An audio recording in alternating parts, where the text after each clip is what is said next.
Hey, y'all. Okay. Good afternoon. Happy Friday. All the things. And it would not be a Friday if I wasn't late and my hair wasn't doing a fool and didn't realize that the hair I wanted to wear was packed because I needed to go to Atlanta yesterday. So we are here. We're going to talk to the incredible Marvell L Terry. I hope y'all can hear me. Um,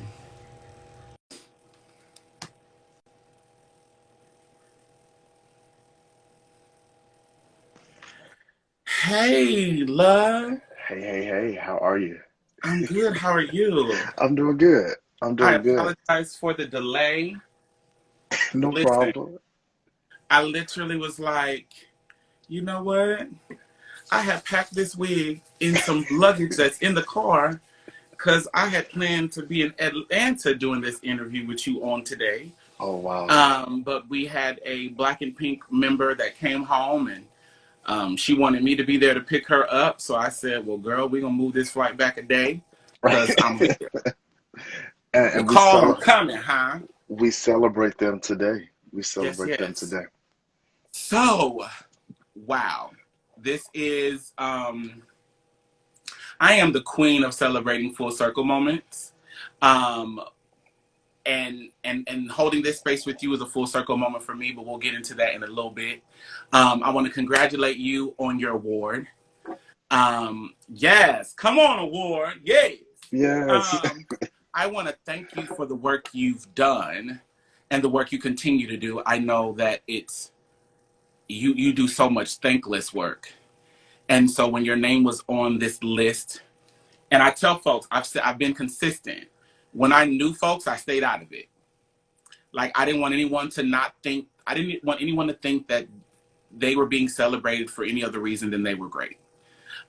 Like there was nothing personal involved. It was like people looked at the strength of the person. So, everyone, this is Marvell L Terry, just this incredible super being and revolutionary. And so, Marvell, tell the people because if I tell the people, it's just going to be a whole bunch of gushing. And so, I'm trying to respect autonomy and things. Tell the people from your what do you do? In the work in the movement around supporting and amplifying and improving the lived experience of people who identify as thriving living with HIV and or AIDS, and what really got you to this point. Good.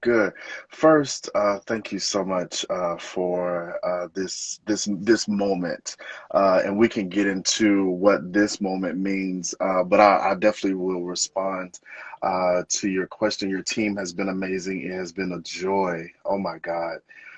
To work with your team. And I say that because working in movement spaces, working with community based organizations, teams are not kind often.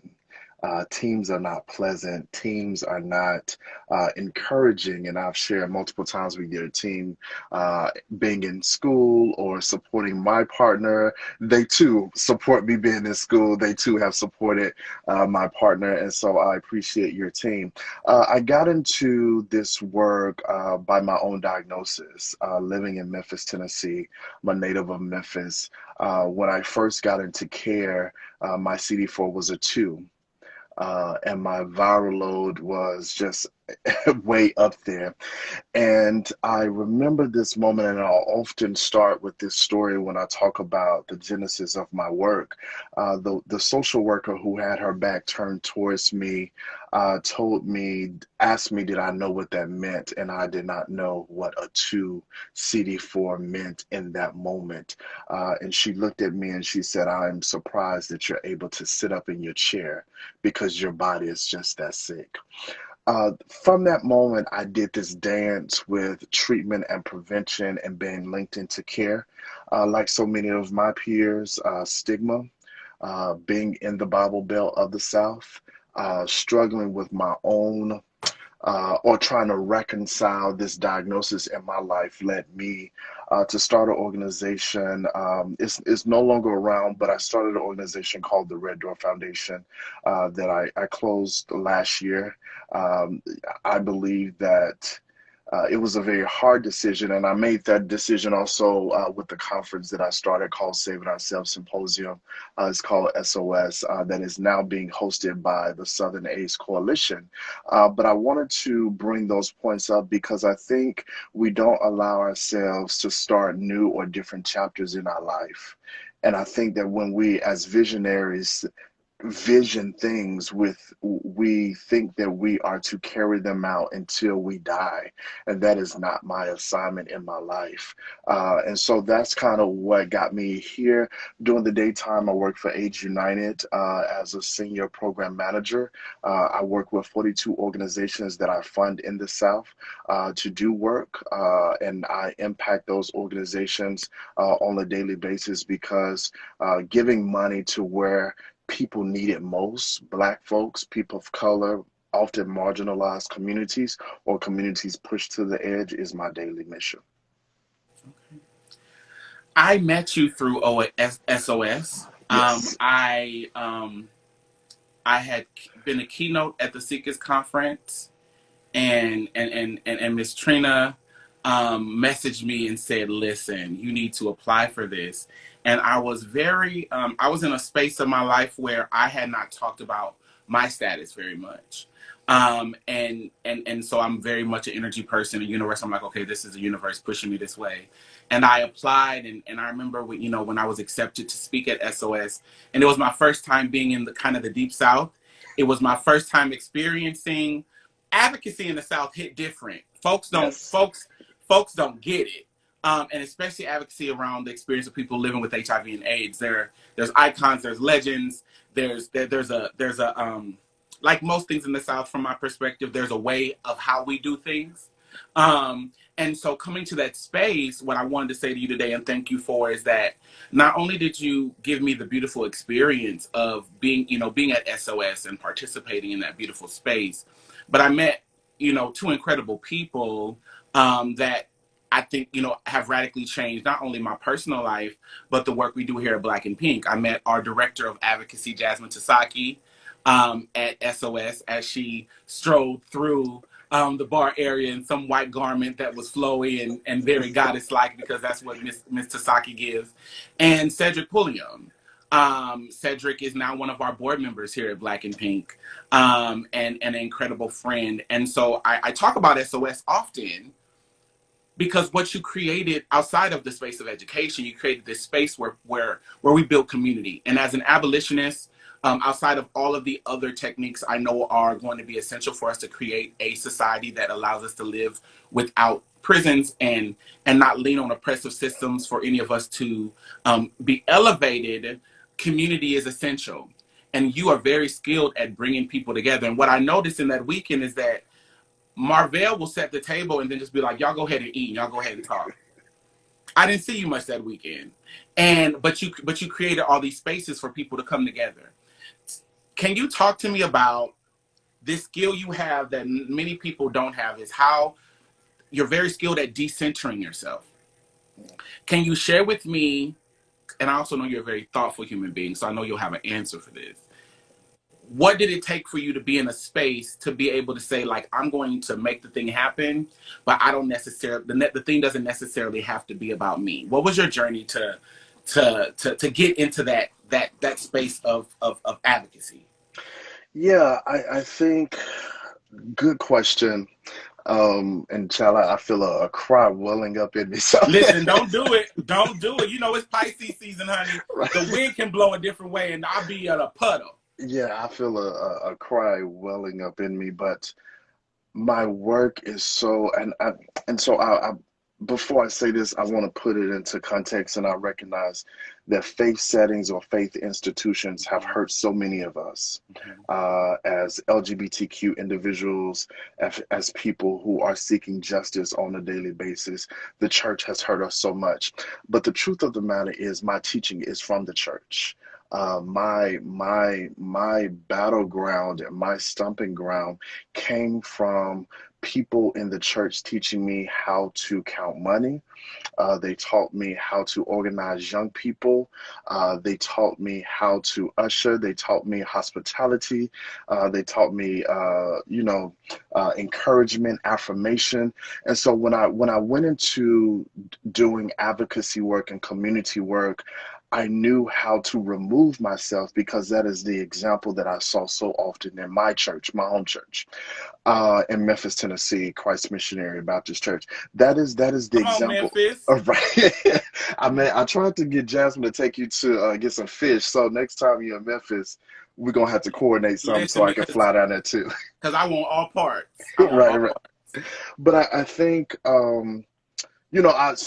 learned how to remove myself from church. I learned how to put people first. I learned, you can't have a gathering of black folks without bringing food to the table and letting them fellowship. Before you even get to the agenda items, you need to let folks eat. That is what I learned from church. And so for me, the way that I've been able to remove myself, one, it has taken, at that point that you came to SOS, that was the 8th year, and it took me a while to be able to remove myself because there are so many expectations on us as leaders often. And what I finally recognized, the conference was being hosted, it was in Memphis. I took it to Jackson, Mississippi, Birmingham, Alabama, and then Charleston, South Carolina. What I learned was that it is often very exhausting when you finally get to the moment of your vision. And so, as visionaries, and this theme of vision and visionaries is so uh, important in my life because I think oftentimes when we think we have the vision, we also think that we're part of the team to implement the vision, and that is not always the case. And so, for me, I began to learn that if I lay this vision out and if I'm very clear with my team on what my vision is, at year 8 and year 9, my team should be able to do what they need to do to implement that vision. And so I just remove myself, and then finally that point would be I think we have to also recognize our exhaustion as leaders. And I often remove myself because I was emotionally exhausted at that point. I was physically exhausted at that point. And I think movement work often tires us out. And we don't even realize that we're tired until we begin snapping on people. And our reputation in the community becomes that we're very nasty, when at times we're just exhausted and we're tired. And that's what I've learned is really to step back and let people do what they need to do and trust folks. And you set the table. I was always taught when you set the table, the people will come and do what needs to happen.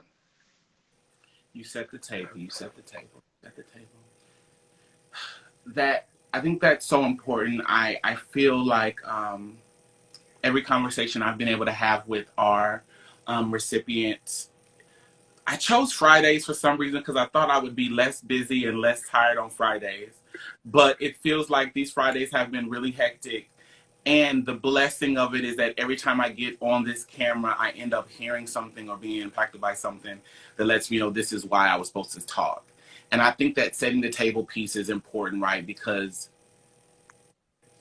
the sad truth is many of us are doing work that we may never benefit from.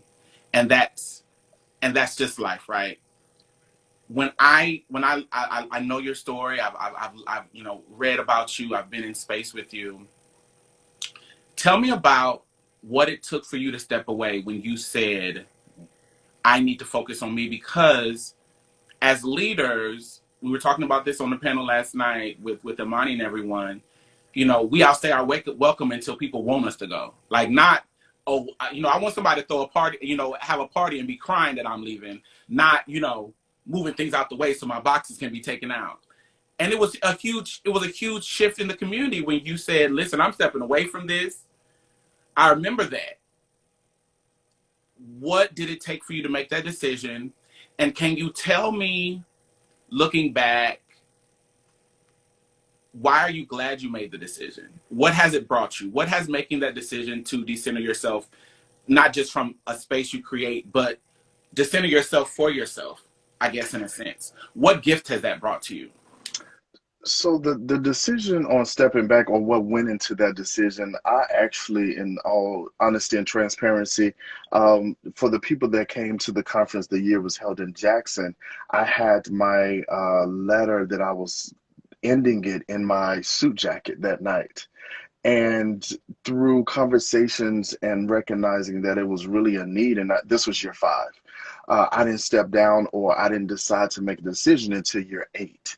And so in year five, I knew that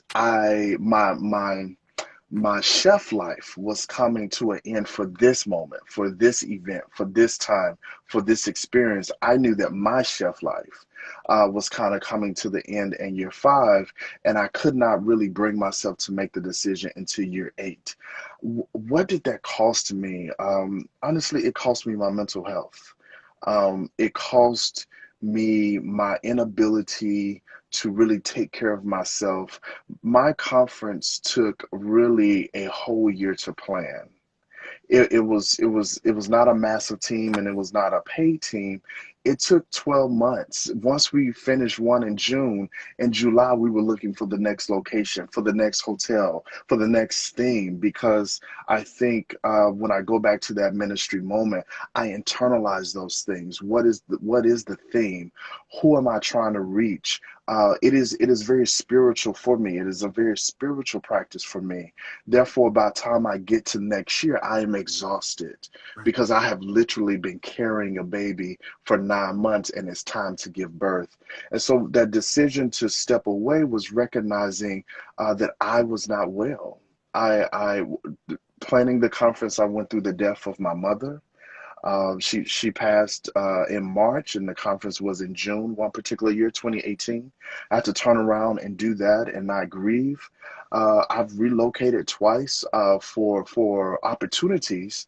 Went from Memphis to DC, from DC to Atlanta, while still trying to plan the conference. And so many life events happened where I could not pause and recalibrate myself because I had community in mind. And so for me, it was really about, so since I've stepped away, I've been able to get in therapy. I've been able to center myself, my desires, my needs, my wants. I've been able to really focus on school, not saying that school is for everyone and recognizing that, but for me, that is something that I want to complete. And I've not been able to complete that. And then finally, my finances and my resources. I poured into what I wanted to happen in community. And a lot of people see the big stages, and particularly they saw a conference happen, but they don't know that I was reconciling the debt at the end of the conference with my own money. And so in my earlier years, in my 20s, when I started the conference, I had a car that was repossessed because I was focusing on creating this space for people. I was evicted one year because I chose HIV medication and also ensuring that this conference happened over rent. And so those were the sacrifices that I made because I knew that for at that appointed time I had an assignment. And so just trying to restructure all of those things and get back and really take care of myself has really been an art form, and really trying to put myself first. I had a revelation early on in doing this work that, especially when I became the executive director of Black and Pink, and I had the privilege of being a Black and Pink member and knowing what it feels like to go to the Black and Pink events and like finding that community of formerly incarcerated people that I didn't think exist, me being, in Omaha, Nebraska. And then there was this shift where I wasn't community anymore. I was in charge of creating community. And there was a loss that I felt. I still feel it, Yeah. of places where I would be able just to attend as Dominique, and now it's, well, Dominique, you need to, you're in charge, or you're fundraising, or what have you.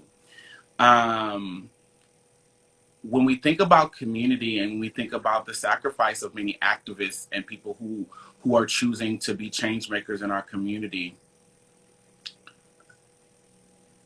I tell folks, you need to be involved in your own advocacy. So what what tips would you give the people from what you've experienced over the last couple of years of, yo, I should have done this 5 years ago, or yo, like I wish somebody would have said this. And y'all, we've posted Marvell's Cash App in the comments. The biggest way to support somebody, again, as an abolitionist, I want to divest, but we live in a capitalist society currently. And so y'all be like, go to therapy costs. Y'all be like, take your meds That's costs. cost. Y'all be like, drink your water costs, niece. Right. So make sure y'all get into that Cash App. But the power of like centering yourself in your advocacy. And that's what I hear, like that's what is echoing in my mind. Tell me about that. Tell me what you think about that. Tell me the power of that. Yeah, so the it's funny because the space that I created for years was called Saving Ourselves Symposium. And if you really kind of take the front of that Saving Ourselves, I was not part of my own salvation. Mm-hmm. And I put so many people before my own self. And so one thing that I'm trying to remember at 35 is something that I started when I was 24, 25, is how to center myself and how to save my own self. And what does Marvell want to do?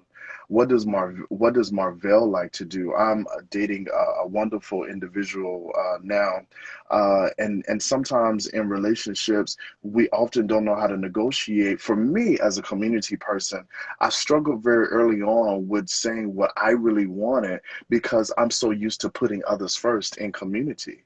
And when you are advocating for a group of people, you come to the table with so many of them behind you, and you often don't know how to advocate for yourself. And so for me, my recommendation is think about what you want. Like, think about yourself sometimes. Think about what you bring to the table. The second thing for me is I'm a big component and advocate for mental health in this moment in our lives when we have been isolated in 2020.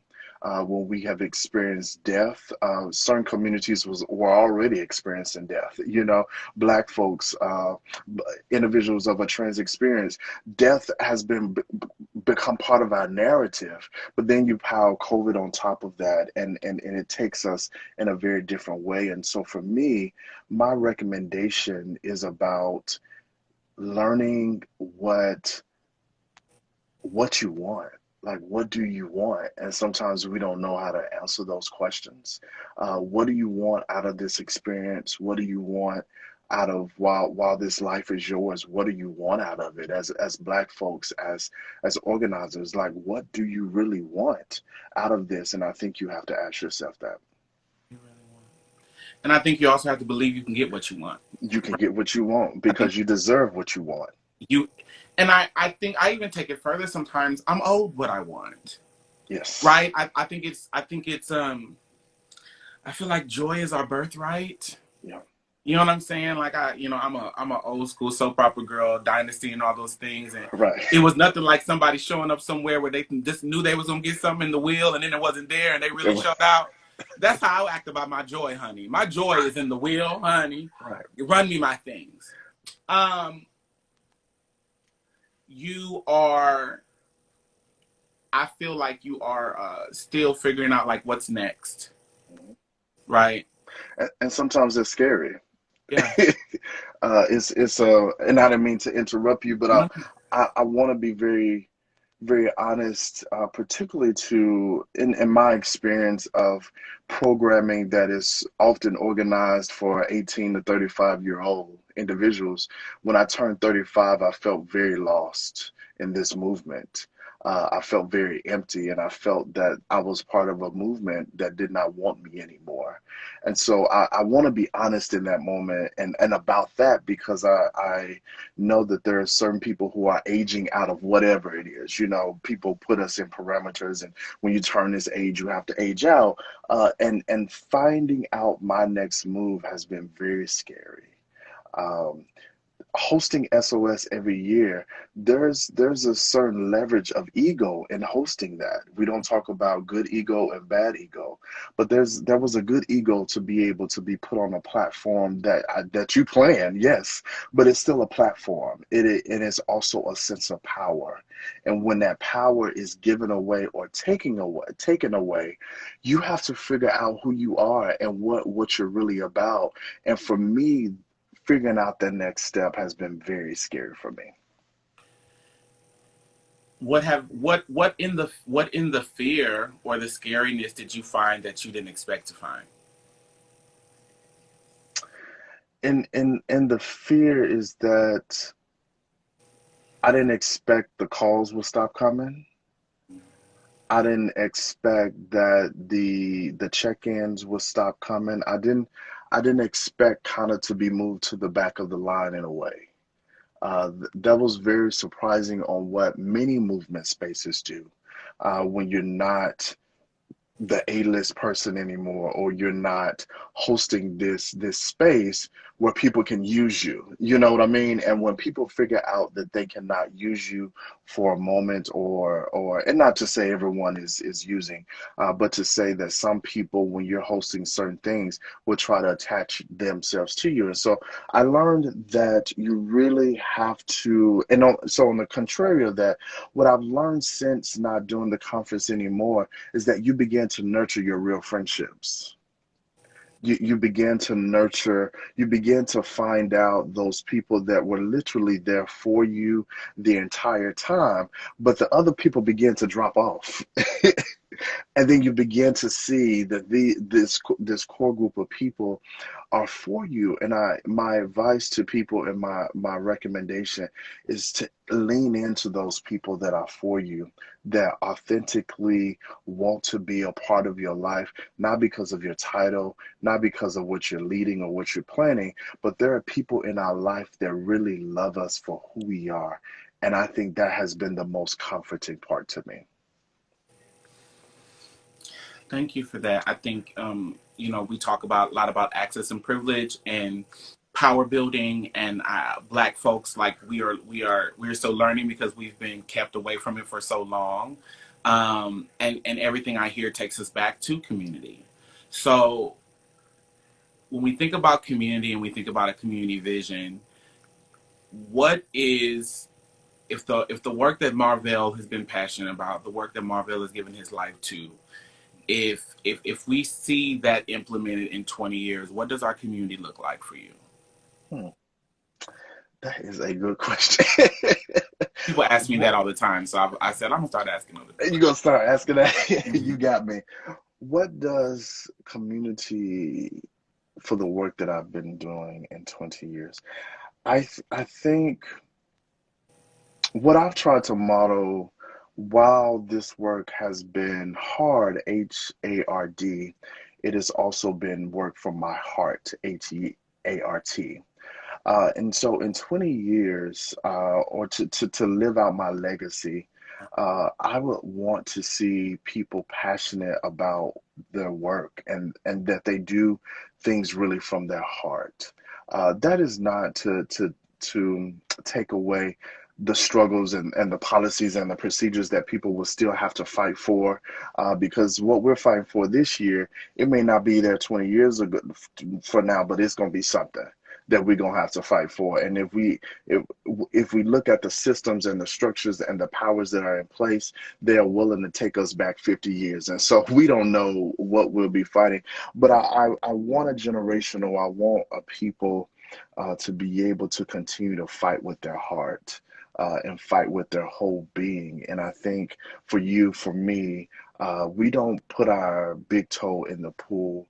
We have jumped fully into this work. We have brought our full selves to this work. You've been very authentic, and I've tried my best to be very authentic, because I think when you hear that one authentic voice, I think it saves lives. And I think that we are in the business of saving lives. every single day. Ourselves, right? So we're trying to save ourselves every single day. And we have to live. While we are in this flesh, while we are in this shell, we got to figure out how to live and be our best selves. And that for me is really being authentic. And years from now, I want a people that are in movement spaces who are very authentic and very vulnerable with themselves. Authentic and very vulnerable. I think that sums you up in a very good, perfect bow. Marvell, I celebrate you. We celebrate you at Black and Pink. I know the community celebrates you. Your name is. I think another thing we should take out of this is that, we need to check in on our people more, because I can say that you still are spoken about in very beautiful ways, because your work has changed lives already. And you know that. But I think as someone who, you get those moments where you're like, am I really, the very, very Clark sisters tease, is my living in vain? Right. Um, you know, it's not. Your work is shining in so many people, and so I'm proud to know you. I'm proud to be in community with you. I am proud to have led an agency that had the sense enough to celebrate you, because you deserve all the things. And I'm thankful for you. I think that's really just the biggest part of what I want to say. And this moment is special for me because for 8 years, I love awards. I love awards ceremony. I love to dress up, and I know everybody don't, but I love a good tuxedo or whatever you choose to put Hmm. on. I love to see the gowns. I love people in a way to express themselves and dress it up. I think it's very beautiful. And for 8 years, I hosted a gala at my conference, and I gave awards to people, and similar to what you've done. You give them something tangible so they can look at. And this is the first award that I've received since departing from hosting SOS. And so I wanted to say thank you for that, because as a person that has given awards, it's rare that you get them. It is rare that you get them. And so You're deserving. You are more than deserving, and I think the deserving. Even I had challenged myself: do we have to work to be celebrated? Should we deserve? You are owed that. thank you. You are owed that, and so I'm just thankful. Y'all make sure that y'all drop a love offering for my good family, honey. It's in this. No matter when y'all watch this, whether it's YouTube, Facebook, or whatever, make sure y'all do that. Make sure you follow up with Marvell, and whether Marvell is talking about his own work or amplifying the work of others, follow Marvell on social media. He's a writer. He's so many things, and there's so many things to access in that space. And make sure y'all just are supporting the movements and the work that Marvell is supporting in other agencies through his day job. So make sure y'all follow up. We will continue to amplify our awardees. If you have the December issue of the Black and Pink newsletter, there are great profiles from our awardees that we're really proud of. I'm also proud that all of our Black and Pink members on the inside received it. They know who y'all are. They are able to, cut this out and put it on their bulletin board and all those things. That's what stirs a cry up in me. And make sure that you all just continue to stay plugged in, because we are going to continue to amplify folks. We have a huge announcement coming Sunday. I will be putting on full garb and stepping away from sleeping in to come back to you all on Sunday afternoon to announce an incredible initiative that I hope everyone plugs into. And stay tuned, because we're going to continue to talk about the work of our recipients throughout the year. And Marvell, thank you again. Thank you for being patient with all the reschedules and things. And y'all, we will see y'all around in all the places as the world opens up. I can't wait to have bad coffee with you I at know, right? first thing in the morning at a conference. I can't wait. Yeah, I can't wait either. All Thank you right. so much. Love you much. Thank Bye. you. Bye bye.